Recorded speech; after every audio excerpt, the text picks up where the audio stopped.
Welcome to Burdock Radio.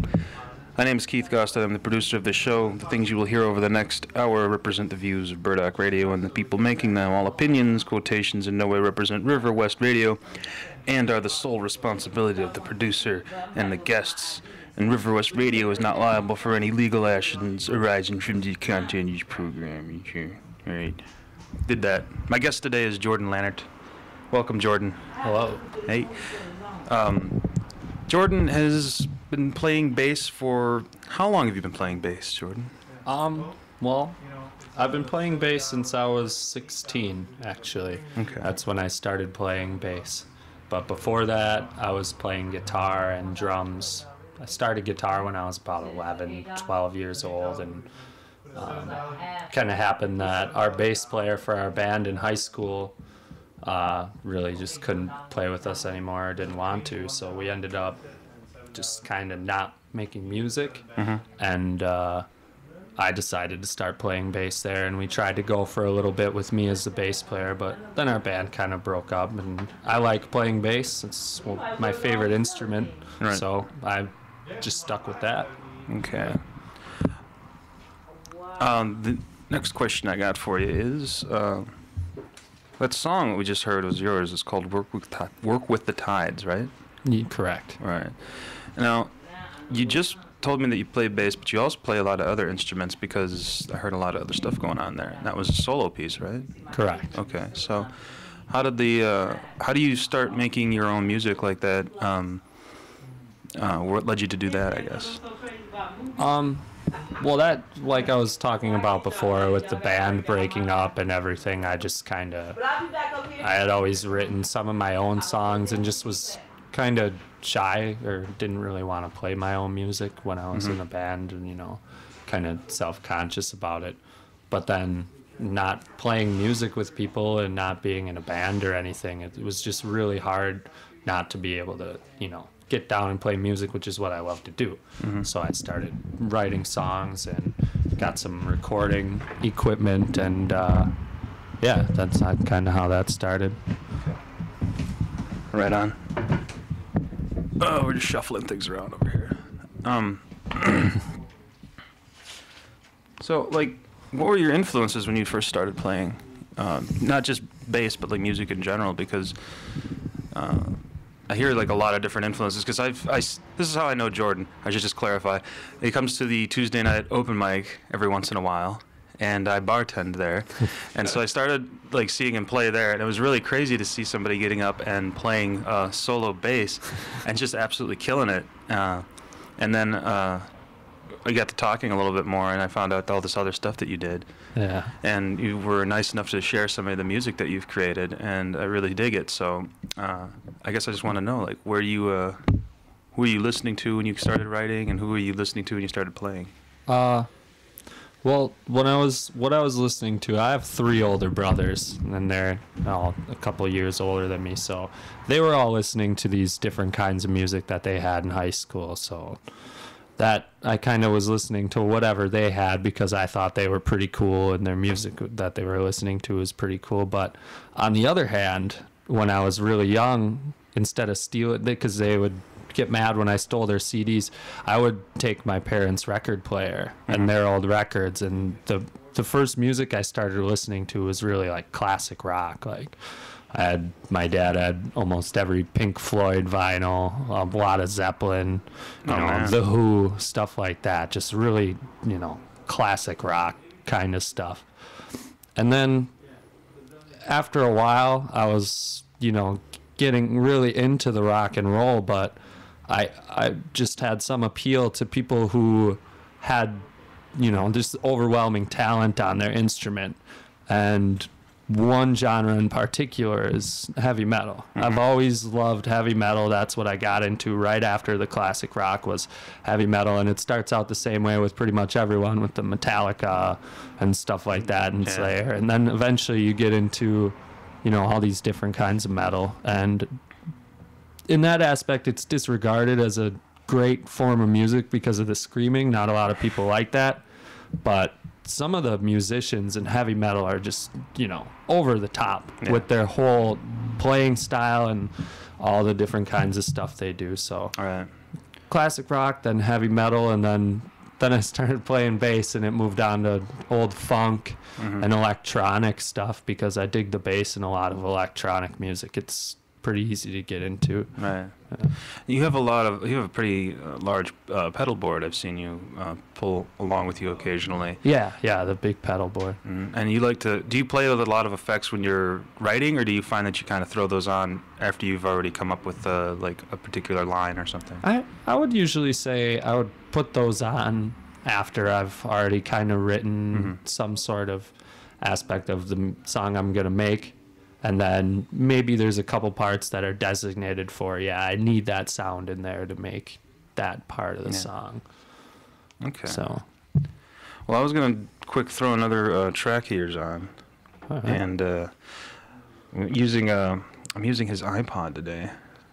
He's kind enough to bring it along. So this is, let's do Washington Island. How about that? Yeah. This is one that you played at the Woodland Pattern Music Marathon? Yes, correct. We'll talk about that when we come back, actually. Right. So here you go.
So you played that one, or a version of that one, I guess, and that's it's about a month ago now. You can go back on Burdock Radio and you can find that actually because we played it, and that's called Washington Island. Yeah. So is that about Washington Island? Or a mythological Washington Island? Or kind of. It's just I've always loved Door County. It's kind of a place that's pretty close to me now, and yeah, I've never even been there, to be honest with you, but I've only heard that it's just beautiful over there and just a place I've always wanted to go. And so when I think about maybe being able to be there, that's kind of the sound I hear in my head is that. Right. So it's a day tripper song about a trip you've never taken. Yeah. Okay. Precisely. I get it. I get it. And when you got around to playing at the music marathon, the take on it was obviously different just because you didn't have the same kind of drum setup. You played a little bit with your feet on the kick and the hi-hat, as I recall. Did you prepare differently for that to play live because the setup was different, or? Slightly, because I knew that I wouldn't be able to get the sound of the song you just heard all by myself, and I wasn't really too sure about bringing a CD and playing along to it because I just kind of really finished recording that around that time and getting the mix done. So I wasn't really too sure about bringing in a CD and just playing the bass along to it. And the year prior to, I had done, the drums with my feet. So figured I'd just try that again there. Right. Yeah. So going back a little bit, you started off, you played in a metal band. I did. And then kind of post that, you kind of moved into what I guess you could call like a more prog sound. Yeah. And what do you attribute that move to? Is it just because you desire to show off more of your instrumentation, maybe, or? Maybe that's really there. It is. That's part of it, I would say. But I was able to do that in heavy metal as well. But trying to play bass and be a big part of a heavy metal band is kind of hard because usually that's all written by the guitar players, and a lot of bass and heavy metal just kind of follows what the guitar is doing or the kick drums. So I wanted to do something a little different. So I've definitely gotten into more of a progressive, definitely. And like, you said you played guitar as well, though. So do you go back and put these mixes together with a sort of a bass player's mindset, or do you start writing on the guitar for some of these solo songs? A lot of it is bass. I would start writing on the bass because that's my main instrument now, and what I really get into. But I can still go back and play guitar and feel the same way I did when I was, learning and trying to write songs for the first time on guitar. So I can go back and draw off of guitar as well. Right. Yeah. And then the drums are electronic, or are you using a live set? Because I think the Permeate track that you gave for Burdock 10, I thought that was a live drum. Definitely, that was live drums. Yeah, occasionally there's a few songs I have right now that I've left my live original drum track I recorded in there. But now that I've been working on the computer lately, it's almost easier for me to just make a beat and then start writing to it or get this sound out of my head. I have to start with something right away, and it's easiest to start with drums. And with all these different instruments, it's kind of like moving around, almost going backwards to the original recording method. Sometimes I'll do the guitar as the first thing I record. Right. Yeah. Excuse me. I don't know why I don't have a cough button over here. At some point I'm going to have to learn how to do this a little bit better. The kill switch. The kill switch. Yeah. Oh my gosh. So, your influences. We're going to go back to that because I've heard you cover some people before. And I know that you do like some pretty wicked Primus covers. Solo by yourself and everything. Yeah. So when you do that, do you find that like people, because you play out, solo a lot. People tend to request that you do that stuff then. Yeah.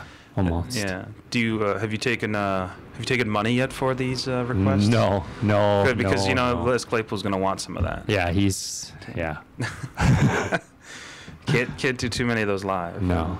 Or at least you can't do them where they're recorded. Yeah, definitely not. All right. Now, when you were in that metal band, did you ever try to talk the guys into doing anything like a Primus cover or anything like that? Well, that's exactly what happened our senior year of high school. After we were called, okay, we don't have a bass player. Jordan's obsessed with Primus, and there's a battle of the bands coming up. Let's just play Primus songs and try and make it weird, because there were only 3 of us, and it was the kind of the original 3 people that decided, yeah, let's make a heavy metal band. Me, my friend Randy, and my friend Nick. And so yeah, we definitely did that, but we didn't win the battle of the bands, but that's okay. I had a lot of fun doing it. You won the battle of the hearts and minds. Yeah, that's more important to me.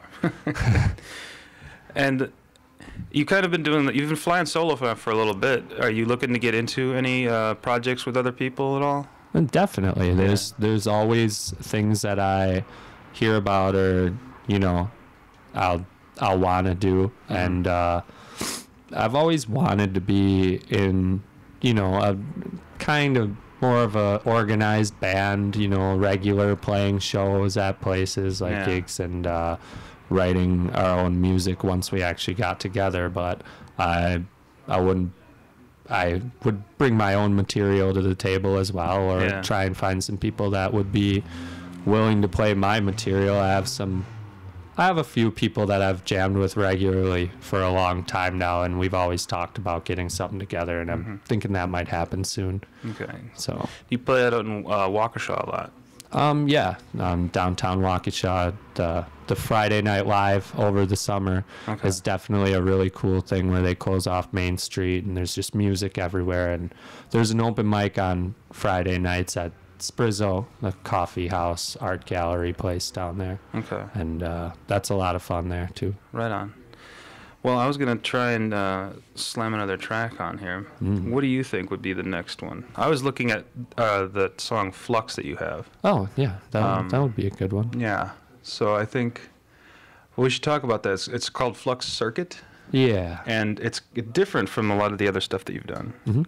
So I guess we can talk about that when you come back. It'd be a good point of conversation. Alrighty. Here we go.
It's an alarm clock. It is. Yeah. I like it. Yeah. It's like Daft Punk meets That One Guy. Those are two things that I like. Two things that you've seen. That One Guy. You were there, what, 2 years ago now? Oh, yeah. He played like a street festival down on Water Street. He did the Water Street. He opened up for Buckethead. All my friends were really into Buckethead, and we all walked in and had no idea what That One Guy was, and just seeing that live in person for the first time just blew my mind. Yeah. So, it's definitely an impressive show. Yeah. Just a weird instrument that he created. Oh, yeah. So That is very weird. and that kind of like right around the same time you started doing like a lot of one-man band stuff. Yeah, yeah. That's cool. That's the idea. Well, you've also you're also breaking the mold here today on Burdock Radio because you are also a visual artist. Correct. You are a woodworker. Yes, And of some sorts. Every time I pass a knot in a tree, I think of Jordan, and I think I should text him where that knot is so they can come saw it off and make some bowl or something out of it. Yeah. So, what got you started in woodworking? Well, working with my dad in the field of work that he does, which is pattern making, which is a lot of metal casting. We make the molds they use for that. There's a lot of it's wood. Actually, all of it's pretty much wood. A lot of plastic too. But doing that kind of got me in the general being able to shape wood and doing things like that. And after that, right after high school, I started working in a wood laminating company, you know, taking man-made wood and putting actual real wood veneer on either side of it so it looks like it's actually solid wood, but it's not. And that really got me into the aspect of I can make these things, and really veneer is one of the main things I work with now, and that's how that all started, was working at that veneer company. What is veneer exactly? I don't know much about these things. Veneer, technically, in wood aspect, is anything less than 1/8 of an inch thick would be considered a veneer. but a lot of these veneers are down to like a 42nd of an inch, you know, that thin. And some from Japan are even like 142nd of an inch. You can get it almost paper thin, basically. Wow. But it's real wood. And you have like a shop that you are working in now? I do work out of my dad's business. It's a family-owned business, so there's machines there that he's comfortable with letting me use. I'll let the kid do it. Yeah. And then things he's not afraid you'll break. Yeah, there's some stuff that's too nice for me to touch there, but I also just do work out of, you know, I have a table set up in my basement because a lot of things I do are pretty small, don't really involve machinery at all. Well, like the first time I know that you told me about these things that you did, you brought in a series of wooden rings, and you know, it was kind of cool. Like you had made these out of different. You were telling me all about these different trees and barks and everything, and I was just like, holy crap, this guy's. What's going on here? Yeah. This is this other side of Jordan that at first I was so confused by. Yeah. And then as we got to talking more, I realized this is actually really cool. Like, it's not just some weird hippie dude trying to sell some rings that he found. He's actually making these. Yeah. And then I started paying more attention to it because it was the sort of thing you brought in a bowl that you had made out of a knot in a tree. Mm-hmm. And that was really neat. I don't know, for some reason I thought that was so cool. So you have a gallery now that's showing your stuff. I do. That's in Waukesha. What's the name of the gallery? Correct. It's the Clinton Street Gallery on Main Street. I've had my things there since probably the very beginning of the summer, I would say. I went down there. It's actually a guy that's a couple years older than me that went to my high school that owns it. And I knew he was doing that. He does a lot of cool pottery and stuff. So I went down there and just talked to him about it. And he said, bring some things in. I'm really interested in the wood jewelry, especially the wood rings. You know, I think people would like that down here. And I did. And they've been there for 4 or 5 months now. So that's pretty cool. And do you make things for people to order? Like, you know, if somebody comes in with a ring size and the... Yeah, I can definitely do that. I made like a nice display board that's got all these different kinds of, just like a square pattern of all these different kinds of veneer I have that you can look at and say, well, I like the look of that one. Can you make a ring out of that wood? And yeah, I can make them fit to any size or, you know, any kind of wood that you choose. The cool thing about it is it can actually get so personalized that it can almost take anything you have, any personal possession that's, you know, near and dear to you, and actually inlay it into the wood ring. Such things as, well, this is a piece of brick from my great grandparents' house that, you know, all this stuff happened in, and it's some sentimental piece of rock. I can actually crush that up and inlay it into the ring. Or like, oh, this is my grandparents' barn board from the old farm that I used to live on. You know, I could make a ring out of that piece of wood. Whoa. Yeah. Do you set ever like stones in the rings, like so that they look kind of like? Not really. The closest thing I actually have to more of like a kind of a diamond-looking ring, I assume, and that would be more of, I just took a piece of a seashell, like made it into a nice little square and just glued it onto a band I had made. That's kind of what I did with that. Do you what's the largest piece that you've made? I don't really want to count it because I made it in high school in woodshop, but I do have like a nightstand cabinet that I did make, and the procedure's not really that hard. I just haven't. Like a lot of the things I do are very small, but I have been looking into making furniture and tables and things like that for a while. I just haven't gotten around to it yet. Yeah. Well, you know where this is leading, don't you? Yeah. You're going to make a guitar at some point, or a bass. That's really the ultimate goal. That's one of the things that I've always wanted to do. Even before I really liked woodworking as music, I'm going to make my own guitar. See that? And you could start the business up, and oh my gosh, that's highly lucrative business model. Personalized. You could make a guitar out of somebody's old wood paneling. Yeah, Definitely. There's all sorts of things I can do. I'll go chop the tree down in your yard, and then make you your guitar out of a tree right out of your yard. Well, where do you generally go for your wood? I order a lot of veneer is really easier to get on eBay. Right. I just would get it off of there, or the lamination company I actually worked at is nice enough that they said, well, things we're throwing away, we don't whatever. You can use it because I only need little pieces of it. They have so much of it that I would never go through that much in my lifetime. And so places like that. And then there's a wood store, the Woodcraft store that's over on Sunny Slope and Greenfield. And then there's another wood chain that's around here that I would typically go to. Or I do just get pieces of wood from, I have a lot of people I know that are like carpenters and, finishing and contractors. So scrap wood from them, all sorts of places, Yeah. And those are just to make the pieces. What do you find is easiest to work with? Like maple versus oak versus, Well, oak's pretty deep porous and I don't know, it's real flaky. Maple is super hard. That's a really hard wood to carve. That's not something I would recommend carving, but maple is one of my favorites to work with. It's a really solid hardwood, so I like that a lot. Do you know a lot of people that do this sort of thing now?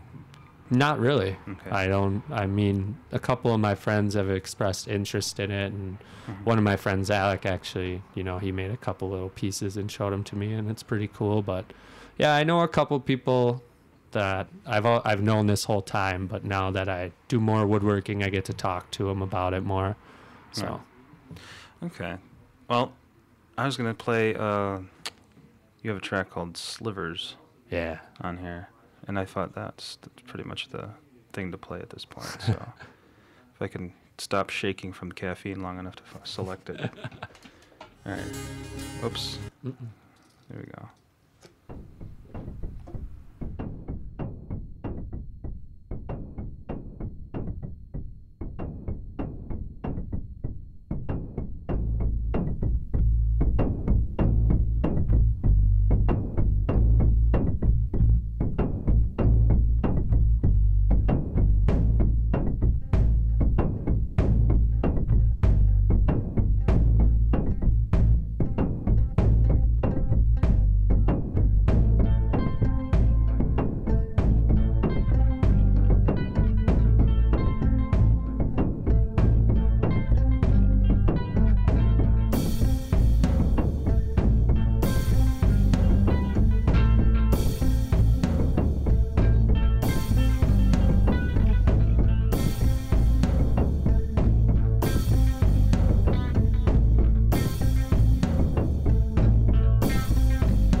So, I got to ask you about selling your pieces now, because I forgot to ask you about that. Yeah. You are selling your rings, and you are selling your bowls, and the different things that you are making at your wood shop. Definitely. There's People can come and get them at the gallery, but they can also find them online. correct. Yes. I don't really have a shop set up online or a place where you can necessarily place an order. That's more of a contact through me thing. You know, especially with the rings, that's something you definitely have to get in contact with me for. But I do sell things and have pictures of things on a website, lumberjacks.com. Okay. /thatonewood. All right. Very And, nice. That one wood. Yep. Wow. You'll find pictures there, and I can make plenty of things, and anything you see that I wouldn't have anymore, I can always recreate rings, even though I don't really like doing that. I like to leave them as one-of-a-kind things. Right. You know? Do you by the way, we'll put links to all that stuff on the riverwestradio.com/burdock-radio site. So don't worry about that, and we'll make sure that you're all linked up there to the one wood. The one wood. Yeah. Man. That one wood, my bad. So we got some time for some shout-outs and call-ins. Call-ins and shout-outs. Oh, yeah. The number here, if you're listening, is 414-935-2951. We will actually take calls today. We You will. cannot cuss, even though it's an internet radio show. The minute I hear you cuss, I drop you like a bad habit. I will not approve of that. So if you want to call in and place an order for a bat. Bats are made out of hickory usually. Oh. That's a fun one. Yeah? But yeah. Have you made a bat yet? No. There's maple bats out there. That's Oh, like yeah, a big they- thing. Like in the majors, man, people make Yeah. them out of like all kinds of crazy Yeah, stuff. definitely. They make them out of all sorts of wood. The one I really want to get into is pool cues. Okay. I think that would be really interesting to Wow. do that. Pool cues, that would be pretty sweet. Yeah. And that's something that there's a market for handmade. It's, Definitely. it's good. Do you make any decorative wall pieces or anything? Yeah, I have made a couple things like that actually. One thing that I've been working on, there's forms of it where you work with veneer. It's called marquetry, where you would basically be making a picture, cutting all these different little pieces of veneer and orientating them with different woods and different colors to actually recreate like a real life picture, and you can do that. Okay. And then there's parquetry, which is using that in more of a geometrical sense, making squares and circles and those sort of patterns. So I've been working with that a lot. Okay. You know, I'm doing a weird kind of form of that. So I've made a couple pieces that are, more like a hanging piece of artwork, or there's some things you can make like a clock. Like you can just take a slab of this burl that I run around hunting for, just take a slab of that and inlay a clock into it, and you can just mount it right on the wall. Oh, I thought of another website thing. You can Yeah. Tiny Burl. Tiny burl. Yeah. Sorry. Wow. Yeah. Yeah. That's where I'm at in life. Good. I'm glad I know that, Keith. Yeah. It's sometimes I turn into David Letterman, only less funny Yeah, less. somehow. You're not wearing a tie either. No. But I am looking for a Paul. So if you're not doing anything next week, you can come back and I just kick it over to you and just go, ha ha, yeah, Yeah, I'm and in. then repeat the punchline. I'm in. All right. That's getting silly now. Yeah. Yep. So we were like right next door to Fuel when we broadcast, and they had some new wooden benches out there in the front, just in time for fall and winter. Oh yeah. What did you think of those? I thought they were pretty cool. They're actually pretty long. They span the whole, basically outside of the building, so there's plenty of room. They And looked long in the thigh butt region, like Yeah. like you could scrape the back of your knees a little You bit. could, and I'm sure a lot of people's feet are, if they sit all the way back in it, are actually up off the ground a little bit, Okay. slightly. Well, I'm not complaining. I'm just noticing. Oh, it's a great bench. I was sitting on it Okay. for a while. It I'll have was to go nice. sit on that bench. If you want to come sit on that bench, ladies and gentlemen, you're more than Feel welcome. free. Come on down to Center Street, because that's probably where we'll be for a little bit. Yep. Drinking coffee, Mhm. and then I don't know, talking about woodworking and bass playing some more. Yeah. Wood. I don't know. What else can I say? Jordan, it's been fun. It has been. But, oh wait, you know what? We got one more track that we got to play, but we also have to talk a little bit about that Woodland Pattern Marathon that you played a while back. Mm-hmm. Okay. So that day it was, and you played it last year too. Yes. So what did you think of everybody else that played? There were a lot of different interesting acts. Yeah. That I love really hearing something that's out of the norm. That's Right. part of my whole musical sense, is that a lot of just normal music and mainstream things don't really appeal that much to me. Yeah. I like hearing odd sounds or very avant-garde ways of writing, or a lot of improv stuff. I also like that a lot. I play with guys that do improv, and that's a lot of fun to do too. Right. So Well, I think that was like a really interesting hour that Burdock had. Yes. And it was really cool that you were part of it. yeah. The songs that you played, like we had one that we did the Washington Island piece. I have to go back now. You played 3, but I think you only gave me the names for 2 of them. I gave you the names for 3. I just don't think I separated it the right way. We needed a comma in It there. was See, we're Woolly getting... Mammoth, and then the last one was Tears. Okay, so it wasn't Woolly Mammoth Tears. That was what I was thinking. That's pretty... That was something I thought of, but I that's- didn't. Okay. Maybe I'll just mush them together so it's one song. Like a... So I'm part of the songwriting process now that I'm going to get some royalties. I'm just kidding. Yeah. I'll pay you in coffee. Just going to go get some more of that business taken care of. So what do you have to say about this last track, Slim? I have to say that this is more of this is a lot of teenage. I think I actually was still a teenager when I recorded this, and I did all the tracks on it, and I was maybe a little angry. Maybe this is an homage to my rock and roll roots, or 90s vocalists that I like so much. You'll hear that influence, I think, a little bit. Oh, has this got a vocal on it? Yes. Okay. Holy smokes. So who are your vocalists that you were influenced by for this track at least? For this track, this is more of like 90s alternative rock, like Scott Weiland, Lane Staley, that sort of stuff. That's the kind of... What do they call that? I don't know. You should... Oh, man, we were... A couple of little guys and I were talking about starting a band calling the Scott Staff Infection. And then just... It would be like an a cappella group of guys that sing like that. Just Scott Stapp style. Yeah. But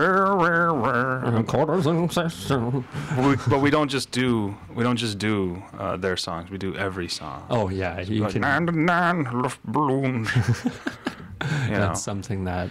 You spin me right here, baby, right now. That's something that me and my friends do. Like a record, baby. Rewriting words to songs is also my favorite thing. I've done that. That's like a lot of fun. That too. is fun. But it's not as much fun as doing what is it called? I don't There's know. a word. It starts with a B. Oh, we need some of these people that. Yeah. But you're more than welcome to join this fictitious band. So, we need more people. we need more members for the Scott Stapp Infection. So if you're out there and you wanna, you can sing like this. Get together, and we don't we're not just doing Creed. That was the thing of the band. No. We're not just doing Creed. We're doing everything that you can think you of. want to play. We're gonna do Zombie by the Cranberries. Yeah. Zombie. Just all over the place with that. Pop music too. You could do some Michael Jackson. This is Thriller. Billie Jean is not my girl. There's endless possibilities with Yeah. that. Like a virgin. Actually, when I listen to country, I notice that's kind of the same voice I'm getting from a lot of male country singers. Just like 90s rock guys. That's late The same 90s. thing, yeah. The Chicken clucking. I want to blame Eddie Vedder, but it's not all his fault. It's not all his fault. It's not all his fault. No, You it's can't not. blame everything on Eddie Vedder as much as we all want to. Yeah, I do. It's really not his fault. Any misfortune that's ever happened in my life, I attribute to Eddie Vedder. There's like this weird shrine in the room somewhere. Yeah. Like of failed woodworking projects. Yeah, you have to make them. If you're going to be a woodworker, anyone aspiring or getting the idea from hearing me talk about it, you have to make what's called a moaning stool. And that's the stool that you sit down in when you wreck everything, and you can put your hands on your head like this and just sit there and go, why? Oh. And then you go, oh, why? Oh, why did I wreck my woodworking project last night? Good. Yeah. Good. So now, if anybody's still listening. No one is. I hope somebody is. I hope somebody wants to be in the Scott Stapp infection. All right. Let's see if I can get this thing working up here. Oh, yeah. Don't be scared by the hi-hat. Oh.